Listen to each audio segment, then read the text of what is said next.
The Westfield FFA Cup kicked off on Saturday afternoon for Melbourne Knights, with the club facing Melton Phoenix in a round 4 preliminary match fixture.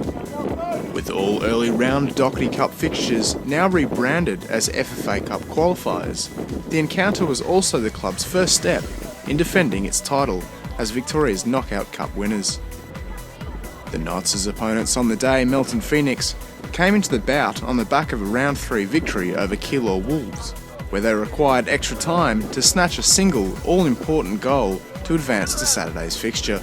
To team news, and assistant coach Frank Juric made only one change to the squad that defeated North Geelong in the NPL last weekend. Anthony Colosimo was promoted to the starting 11, while James McGarry was rested on the bench.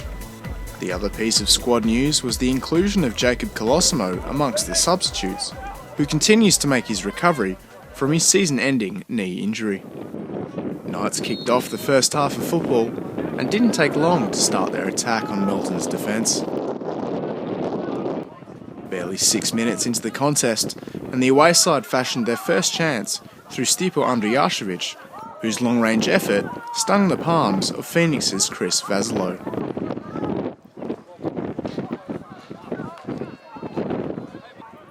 After the subsequent corner, the Knights had another opportunity, this time via Tomislav Uskok, but his volley sailed over the bar.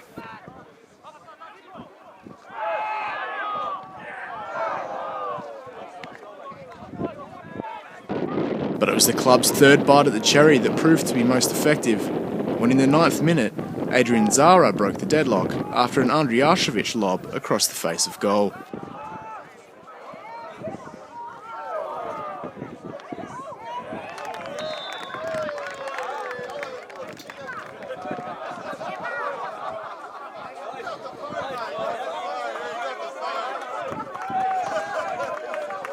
That was Zara's first goal during his current and second spell at Melbourne Knights, which the winger will look to replicate in the National Premier League's fixtures.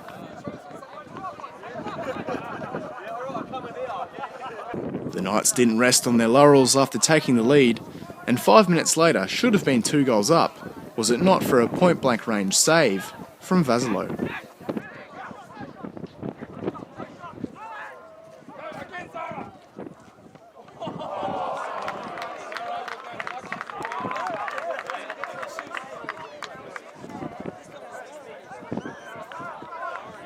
From the resulting corner, the Knights had the ball agonisingly cleared off the line.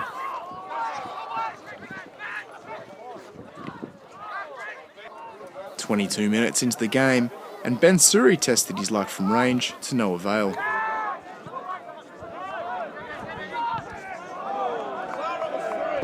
Just shy of the half-hour mark, and Zara had another chance, but placed his effort just wide of the far post. Visitors continued to press, and after a quickly taken corner, defender Adrian Del Monaco put a half volley over the target. With 10 minutes left on the clock until the half-time break, the Knights created another opportunity to double their advantage with a series of crosses into the box, but the eventual header from Andrew Barisic went just over.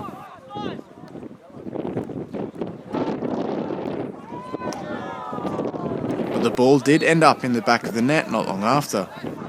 An Alex Deo free kick caused headaches for the Melton defence, which allowed Andrijašević to head the ball home on the stroke of half-time. But the referee disallowed the goal, with replays showing Andrijašević appeared to be in an offside position.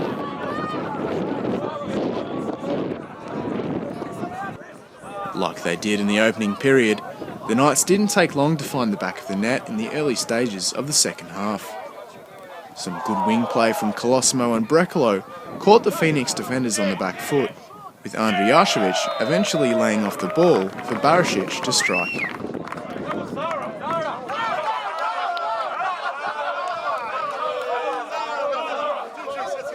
precise effort from Barisic, who for a fourth consecutive week has scored in every competitive fixture he's played in.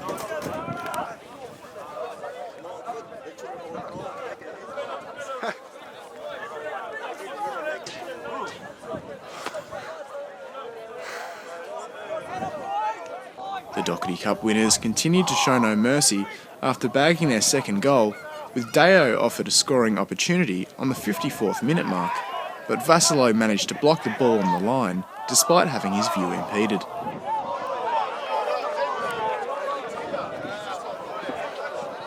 Deo had another chance less than 60 seconds later, but his strike curled the wrong way and was too close to the keeper.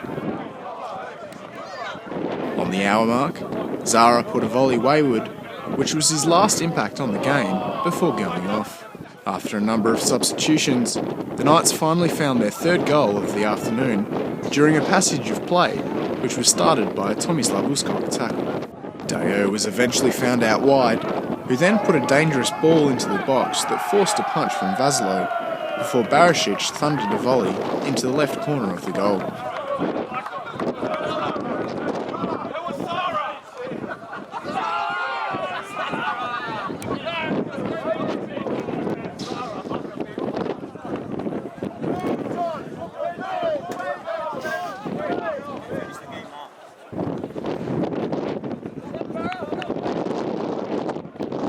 Could have been 4 not long later though, but central defender Milan Batur put a first-time volley wide of the back post.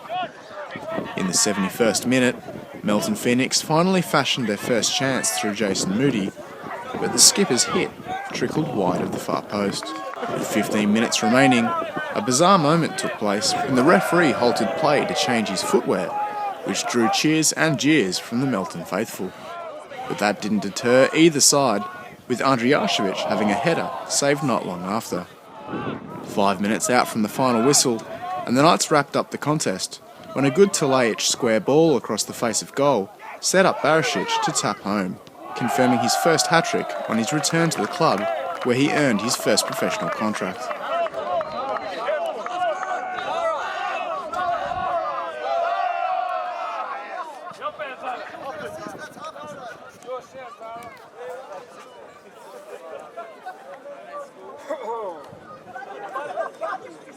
But it was Melton who had the last impact on the game, and some lax defending opened up space for the home outfit, leaving Jesse Scabera to slot into the back of the net after a Chris Briggs assist.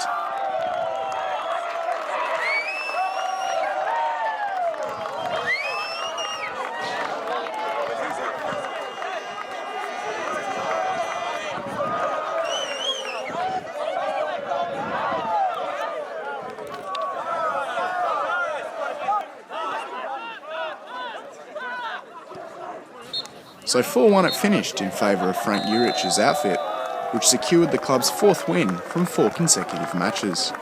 Speaking to Knights TV after bagging his first goal of the season, Adrian Zara said he was happy to progress to the next round of the FFA Cup qualifiers, despite the lesser opponent. Well, Adrian, congratulations, we're through the next round of FFA Cup qualifiers. What do you think of the performance? Oh, look, we were a bit scrappy in the first half, but look, it was always going to be a hard game coming out here on a pitch that wasn't up to our standard anyway. But look, Melton put in a good effort, and we're just happy to get away with the win. We didn't really know much about Melton coming into the game. Did Frank touch them in the dressing room at all? Oh, look, we just knew not to take him too lightly, because at the end of the day, it's still a team that wants to go out there and win the game. So, look, we knew that they were going to come out at 100%, so we knew we had to be at 120, and the boys got the result, and that's the main thing. Obviously got your first goal of the season today. Is it a bit of the monkey off the back after struggling in the first few rounds? Yeah, look, it is a little bit. Hopefully there's many more to come, but look, it's just good to get better on the score sheet and get the win.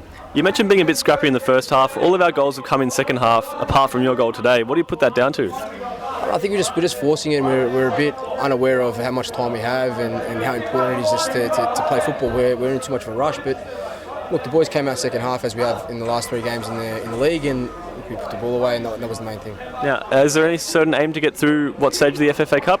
Oh, look, at the end of the day, we're champions of the Dockett Cup from last season. So our aim is to continue that and hopefully go back-to-back and go through all the way to the FA Cup. Do you think for players such as yourself getting through to those latter stages, it would be a good opportunity to spotlight you for some of the A-League clubs, possibly? Look, it's always good, regardless if it's second round or third round. There's always people watching if it's the league or the cup. But look, the cup is the main thing, and it puts you back in that spotlight. And there's a lot of clubs that are out there. And A-League, obviously, A-League clubs come into it in the FA Cup, and it's just good to be part of that. And just looking ahead to next Friday night, a very winnable game against Dandy Thunder back at home. How confident is the team, and can you keep that winning run going? Oh, look, we're all very confident at the moment. We're 3 wins from 3, so for us it's very important to maintain that, especially at home with our fans and in front of our club and our sponsors and everything else. So we're very, very confident going into that game. And just finally, Barrow with a great hat-trick today. Enjoying playing with him and Stipper as part of that front three? Look, Barrow's perfect. He's a great striker. Anything in the box he'll finish. And Stipple, exact same. Stipple's he works hard, he creates, and he's always there or thereabouts. Unfortunately, he hasn't scored yet, but I'm sure that many more will come anyway, man. Thanks, Adrian. Thank you. Cheers.